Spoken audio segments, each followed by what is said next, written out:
अस्सलाम वालेकुम, खुशामदीद एंड वेलकम टू एनिमेलिया.pk। मैं हूं आपका vet doctor Furqan. Acute renal failure यानी सडन जो आपके पेट का जो किडनी है वो फेल हो सकता है, उसकी क्या वजूहात होती हैं और इस कंडीशन में आपने क्या करना है। टॉक्सिन बेसिकली कुछ ऐसे टॉक्सिन्स जो कि अकुमुलेट हो जाते हैं, इकट्ठे हो जाते हैं ब्लड के अंदर, उसकी वजह से किडनी फेल हो सकता है। अब इसकी क्या वजूहात हैं।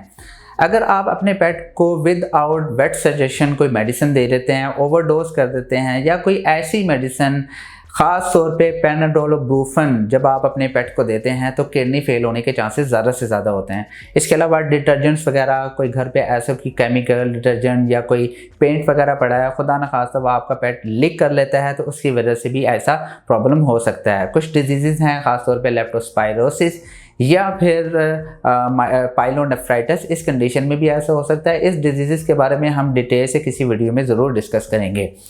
अगर आपका पेट यंग एज में है तो वो अर्ली डायग्नोसिस हो चुका है तो आपके पेट की जो किडनी है वो रिवर्सिबल हो सकती है, उसको ईजिली ठीक किया जा सकता है। लेकिन अगर वो ओल्डर है तो इसमें हाई रिस्क के चांसेस होते हैं, उसमें ठीक होने के चांसेस कम होते हैं। तो कोशिश करें आप अपने पेट को ब्रूफन पेनाडोल सेल्फ मेडिकेशन की तरफ ना लेके जाया करें। इसके अलावा साइंस क्या है, डेफिनेटली अगर आप इस तरह की कंडीशन में अपने पेट को कोई मेडिसिन दे देते हैं या कुछ इस तरह का कुछ इशू हो जाता है तो डेफिनेटली वो खाना पीना छोड़ देगा। वोमिटिंग एंड डायरिया हो सकता है, डायरिया के साथ सम टाइम ब्लड भी आ सकता है। इसके अलावा जो ब्रीदिंग ऑर्डर है वो बहुत ज़्यादा बुरा होता है, सांस लेने का जो अमल है वो तेज़ भी हो सकता है और उसकी जो स्मेल है वो बहुत ज़्यादा हो सकती है और सीजर्स भी आ सकते हैं, झटके आ सकते हैं। लेकिन जो सीजर्स हैं वो बहुत ही रेयर कंडीशंस में आते हैं।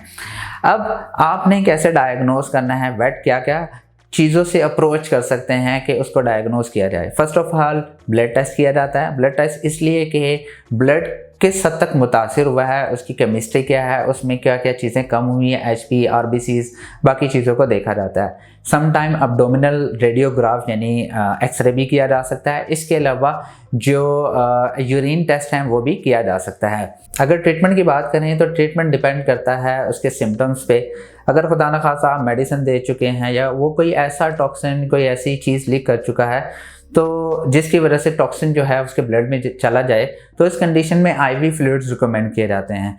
ड्रिप्स लगेंगी, उसके जो टॉक्सिन है वो डाइल्यूट हो गए, यूरिन के ज़रिए बाहर निकलेगा तो आहिस्ता आहिस्ता वो नॉर्मल की तरफ आना शुरू हो जाएगा। इसके अलावा स्टोमिक इस कंडीशन में बिल्कुल खाली रखा जाता है और कोशिश की जाती है कुछ इम्यून बूस्टर्स इस्तेमाल कर लिए जाएँ अगर वोमिटिंग नहीं है, और साथ में इस कंडीशन में एक्टिवेटेड चारकोल भी दिया जा सकता है। इस चीज़ के बारे में, एक्टिवेटेड चारकोल के बारे में मैंने बहुत सारी वीडियोस में बतलाया हुआ है। पाकिस्तान में इस तरह का फ़िलहाल कोई मेडिसन वेटनरी में आई थिंक सो नहीं आई है। फ्लोरीबूस के नाम से एक मेडिसन है, उसमें चारकोल अवेलेबल है, वो भी आप इस्तेमाल करवा सकते हैं। प्रोग्नोसिस, बचने के चांसेस, अल्लाह ना करे किसी पेट को कुछ हो, लेकिन अगर बहुत ज़्यादा सवियर हो चुका है, अगर आपका पेट बड़ा है तो इस कंडीशन में रिवर्सिबल मुश्किल होता है। सिवियरिटी अगर बहुत ज़्यादा है तो पेट के बचने के चांसेस बहुत कम होते हैं। मैं उम्मीद करता हूँ कि एक छोटी सी इंफॉर्मेटिव वीडियो आपको पसंद आई होगी। अगर पसंद आई है तो प्लीज़ लाइक कीजिए, शेयर कीजिए और प्लीज़ इस चैनल को ज़रूर सब्सक्राइब कीजिएगा। इंशाल्लाह नेक्स्ट वीडियो में मिलता है। खुदा हाफिज़।